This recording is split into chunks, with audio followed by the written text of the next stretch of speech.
Өнер орталығында шын мәнінде ұмытылмас кеш өтті. Алтын кім атты концерттік кеш көрермендерді әу баста ерекше атмосфераға жетеледі.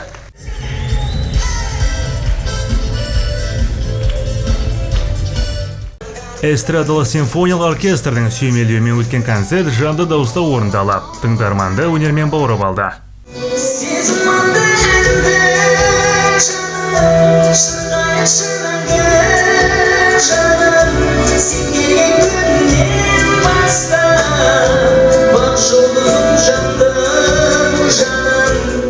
Музыкалық кештің көркемдік тұжырымдамасы да жоғары деңгейде ұйымдастырылды.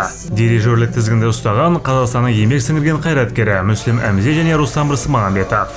Оркестрдің әрбір нотасы Бекзаттың вокалдық шеберлігімен үйлесіп, тыңдарманның жүрегінен орын алды.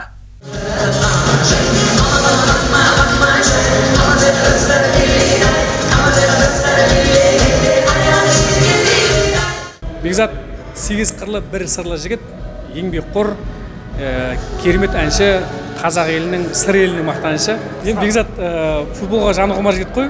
Футболда екеуміз сөзге қаламыз, бірақ өмірде қатты мықты доспыз. Өнер жағында енді өнер жолда жүрген екен бірге. Ол енді Атлетико Мадрид, біз Реал Мадрид арасында футболда келіспей қалған тұстарымыз бар. Енді футболдың эмоциялық ойын ғой, білесің. Сол тұрғыдан екеуміз келіспей қалған кездер көп болады. Абай екеуміз өте жақсы доспыз. Сахна сыртынан ғана емес, сахна төрінен достық пен ықыластың лебі есті. Әншінің бала кездегі досы, Жайдарман сахнасына бірге өнер көрсеткен Асылхан Дүкенбаев оның талантын ерте танып, қолдау білдіргенін мақтанышпен айтты. Бекзат біздің біраз жылдан бері араласатын досымыз. Бекзаттың өнеріне өзім тәнтімін жалпы. Өйткені қатты құрметтеймін. Өте керемет дауысы, адамгершілігі, бүгін енді жанды дауыста оркестрмен концерт беріп отыр. Бұлай келгенде екінің бірінің осы эстрадамыз жүрген көптеген әншінің қолынан келе бермейтін дүние негізінде. Сондықтан Бекзат бауырымыздың концертіне әлі кірген жоқпын. Кіре берсем бірден осы каналға қазір сұхбат беріп тұрмын. Алла қаласа концертте жоғары шапалақ естіліп отыр осы кезде. Өте керемет деңгейде өтіп жатыр. Аңғарсаңыздаршы. Жақсы көремін Бекзатты. Өте керемет.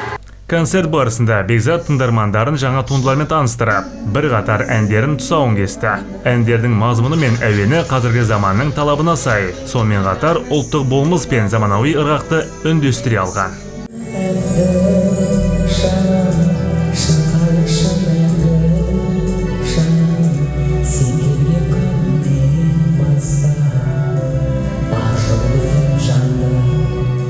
Енді Бекзаттың негізі осы уақытқа дейін біраз концертте қатыстық, бәрі жоғары деңгейде өтті. Енді бұл 10 жылдық концертін осындай қылып сыр елінде өзінің туған жерінде беріп жатыр. Алла қаласа республика сарайында беруіне тілектеспіз. Енді 15 жылдық болсын, 20 жылдық болсын, мықтыны деу керек. Оның үстіне қазір елімізде әншілерге плюспен өлең айтуға запрет қойып жатыр. Шын мықтылар қалады деп ойлаймын. Сол кезде Бекзаттың жұлдызы жанады шығар. Бекзат өзі Жұбаныш Жексенұлына қатты еліктейді, сол кісінің өнерін қатты құрметтейді. Өзінің кейбір стильдерде, қимылдарда соған ұқсайды, дауысы да. Жұбаныш ағамыздың өзі 40 жасқа келгенде ма танылған ғой, оған дейін сахнаның артында вокалмен былай жүрген. Дәл сол секілді Бекзаттың да жұлдызы әлі алда деп ойлаймын. Әлде де бұдан да үлкен биікке жетеді деп ойлаймын.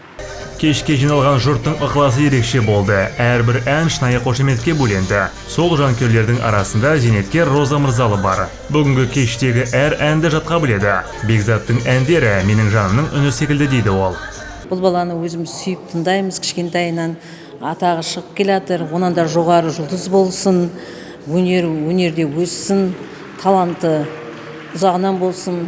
Тек жақсылыққа, осы баланың қуанышына біз тойына келе берейік, концерттен, үлкен концерттерден, нелерден көріне берсін, биіктен. Қалай айтсам, өте керемет енді әнші, жүрегіміздің несіне шығып отыр. Мен өзімнің қатты ән айтқан ұнатам. Мен Бекзатты Жеңіс Сейдулла ағасына теңей алам. Сол кісі құсап биіктен көрінеді деп үміттенем. Соның жанды дауысын айттым мен.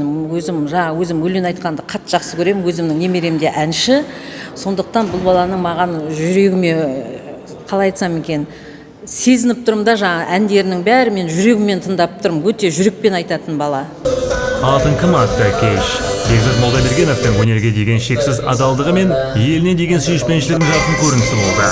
Бұл шығармашылық кеш көрермен жүрегін тербетіп, рухани байытты.